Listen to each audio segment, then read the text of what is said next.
All right, in this video, we're gonna go over the 7 steps of how I taught my dogs how to find morel mushrooms. We're gonna get right into it. The very first step is I box feed. What is box feeding? I'm gonna explain a little bit here, and then I'm gonna show you a demonstration with my dogs. But basically, I take fake morels, I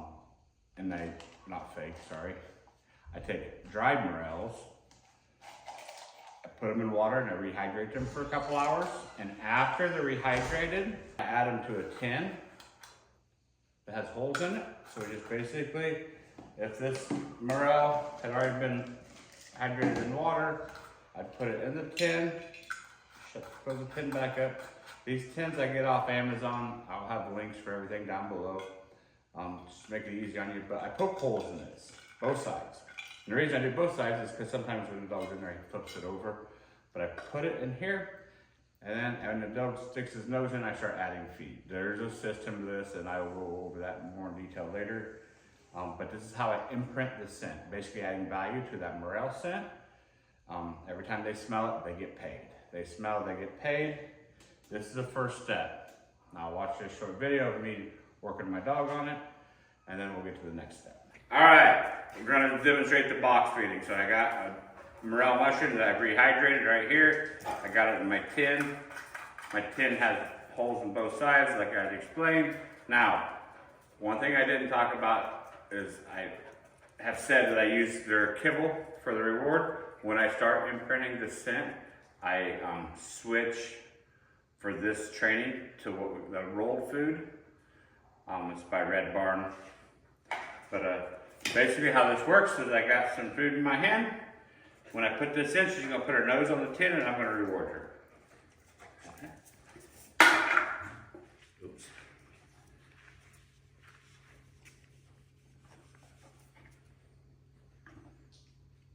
Now remember, she's a little further away on her training, so she's used to just looking at him and maybe sitting down next to him. So, but she's getting it again. This is the final response that we look for. And that's the reason she's doing it, is because she can smell the morels. And that's what I've taught her. So I'm not gonna do too much of this because I really want her sitting on them.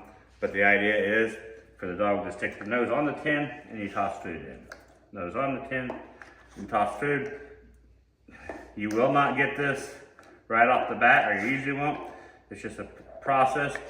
The first thing you gotta make the dog realize is that they have to eat out of this box with a tin in it.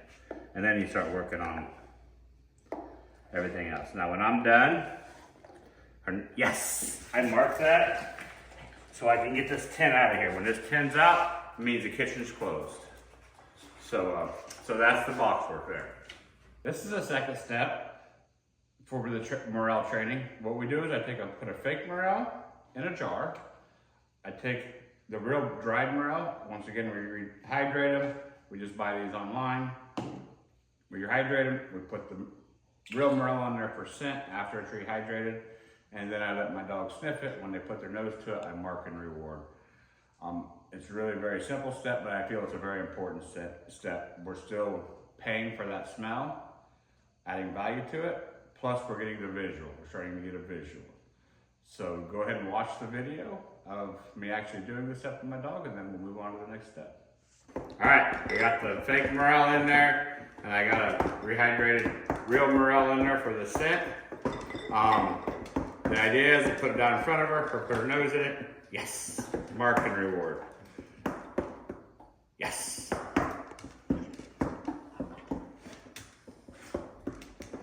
Yes. So I just do this 2 or 3 sessions. Yes. Yes. And we're still imprinting that scent. Yes. But showing her that scent pays. But more importantly, we're also giving her a little bit of that visual effect.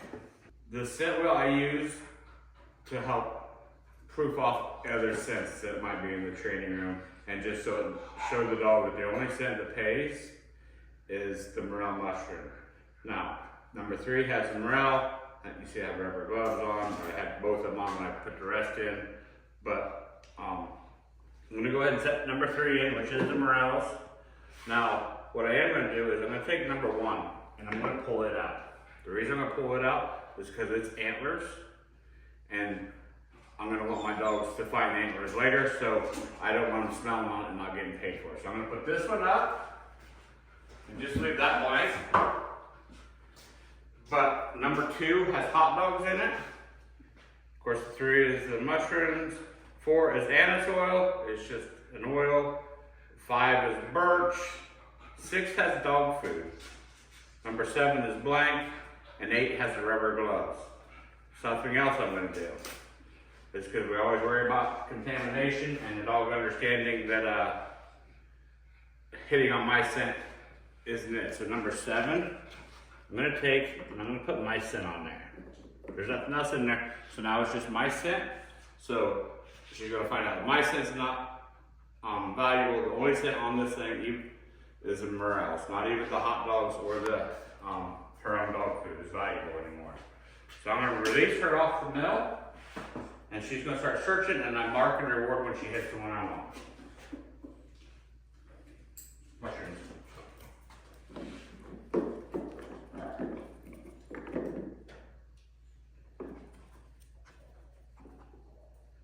Yes. So she stopped on the dog food. Remember, I want her nose on that scent. She's gonna go check them again, make sure she's right.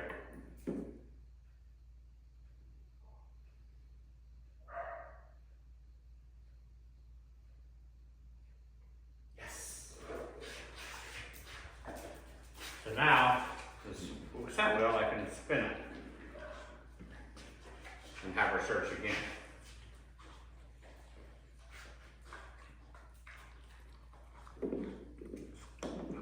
She searches around, boom, there it is. Yes! So I mark it with yes, and I reward each time. We're going to turn it a little bit more.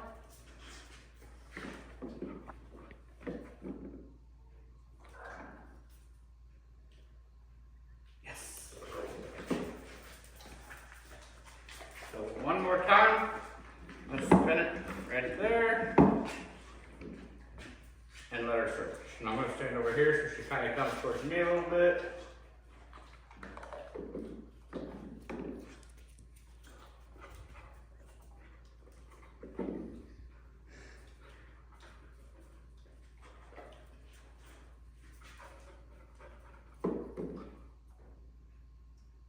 Number 7 is blank, it's just my human scent. Number 8 is the rubber gloves.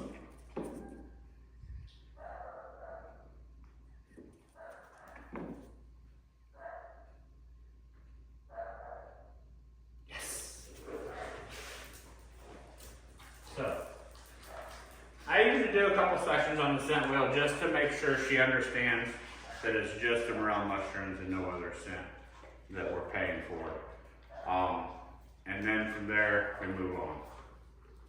So this is the scent wheel and how I do it. This is the final response. Now you can do this before you start any of the scent training, teaching them that scent adds value, what we've done up to this point, or you can wait, it doesn't matter, but you have to get the final response. The final response for me is sitting down, staring at the mushroom, and actually one of my pups actually barks at it. So that's not a bad thing.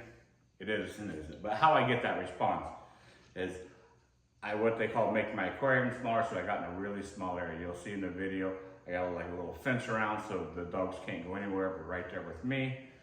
And so they can't get sidetracked. I use their kibble. You can use treats for this. For all the training, this morel training, I've been using kibble for the reward.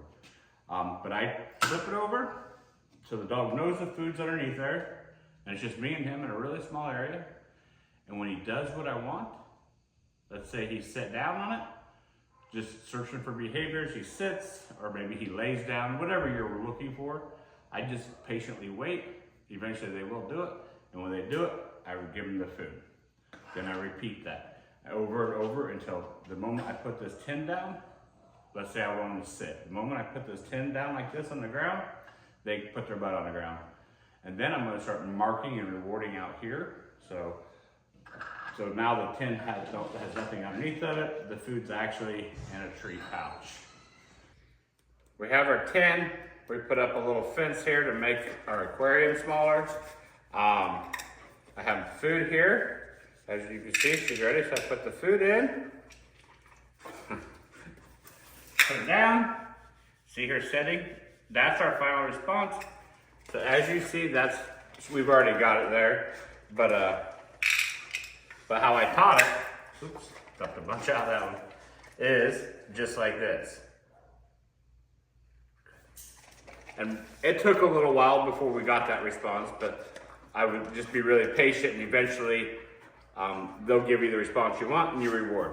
Now, once I'm done with it, once I start getting that, I want to quickly take the food out of here. So I go like this.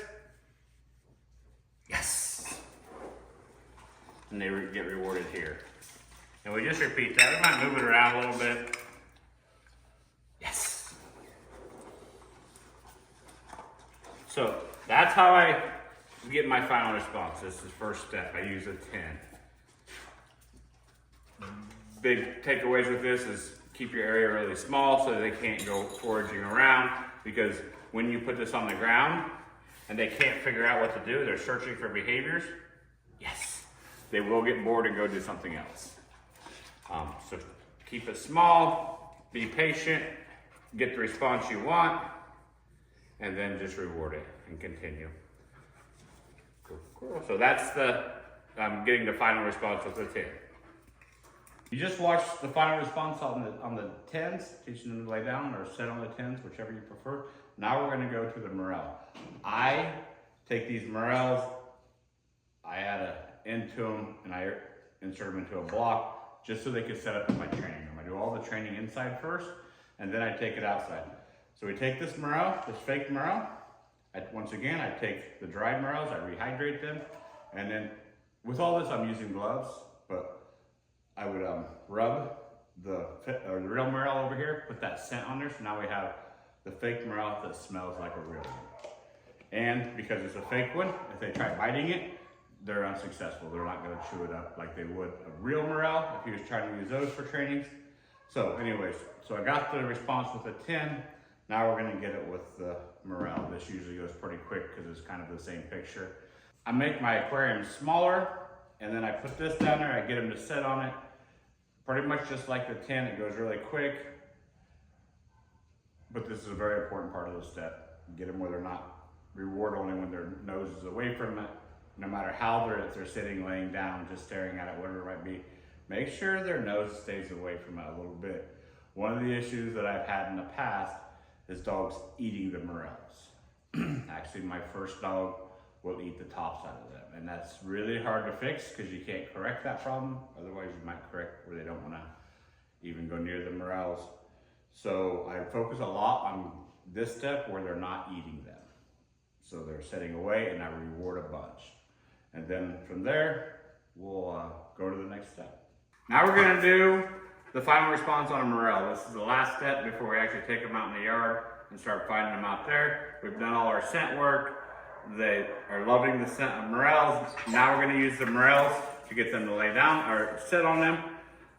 So, and you can see that she loves Morels because they pay her good. So, just like the 10, we bring it down. I have an enclosed area for the very first time. I put it on the ground. Yes. And I pay and I reward her. I pay. I mark and reward. Yes. I will just keep asking for duration on this and get longer and longer sits.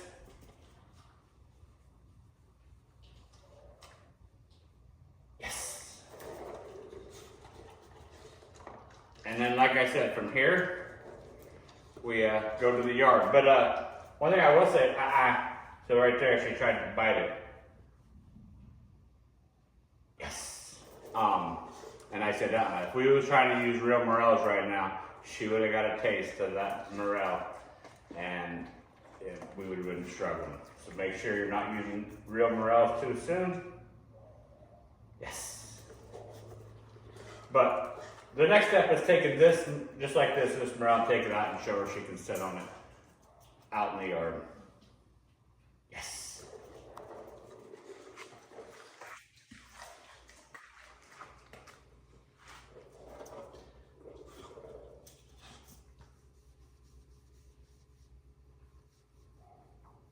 So she's kind of sitting on, basically staring at my hand. Of course, my hand has dog food in it. This is not pay. Make it be a pay.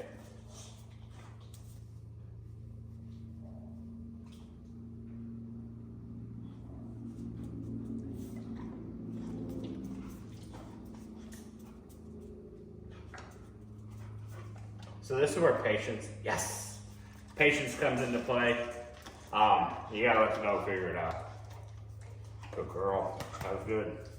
There's not much to talk about in the next two steps. Basically, we're gonna start hiding morels. I start in the yard, and you'll see me doing that, and then we'll move to the timber, where the timber is proofing that it works. When I go to the timber to find them, I'm gonna take real morels that I've frozen. So they've been in the freezer since mushroom season. And I'm gonna thaw them out, and I'm gonna rub that real morel that we have found locally here on there, so the scent is identical as possible to what they're gonna find this next spring, just to prove that this works. So we'll just get right on to find them in the yard, and then from there we'll move into the timber. In these next two videos, we're gonna show, we're gonna get right into them.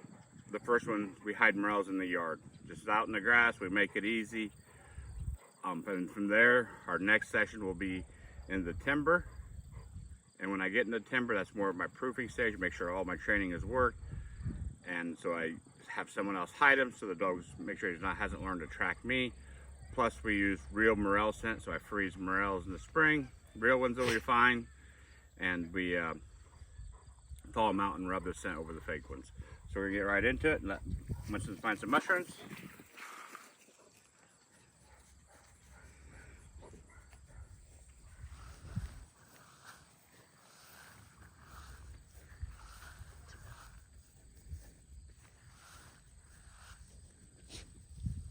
Good boy. Yeah, good boy. All right, more mushrooms, come on. Look at that.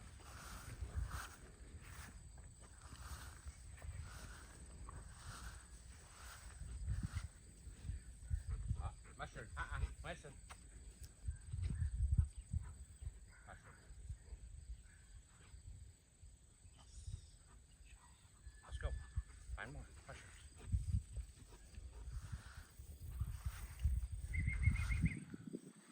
Hey, back this way. Mushroom. No, mushroom. There's two.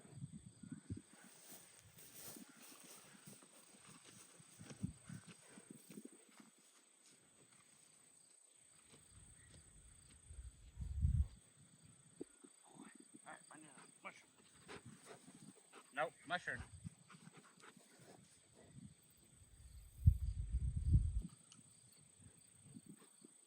Good boy. All right, so this is the final stage of teaching your dog to find morels, where I have someone else going and hide them in the woods. The main reason is I've been doing it all. So sometimes they'll figure out that following my scent leads them to the morels. So we just have somebody else hide them for us. We're gonna hide 6 of them out here today, and then we'll show you the hunt. That's like mushroom.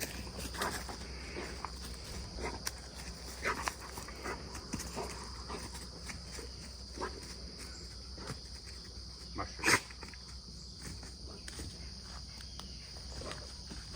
Mushroom. Mushroom.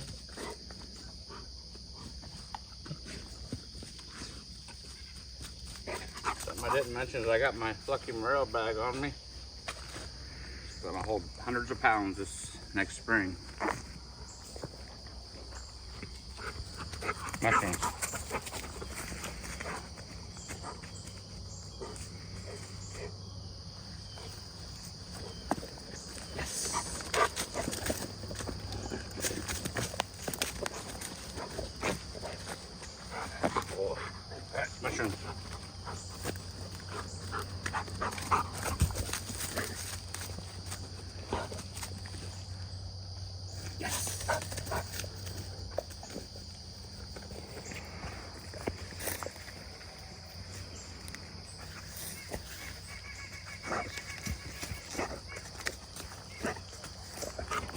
Mushrooms, Winston.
That's it, guys. That's the 7 steps I use to train my dogs to find morels. If you have any questions, put comments in the down below, and I'll try to answer the best I can. Most of them, hopefully, I'll put out through like video form. And there'll also be all the links of everything that I use, from the dried morels to the tins and everything else, down below also. So thanks for watching, and if you would, just go ahead and hit that like button and the subscribe button. I'd greatly appreciate it. Thanks.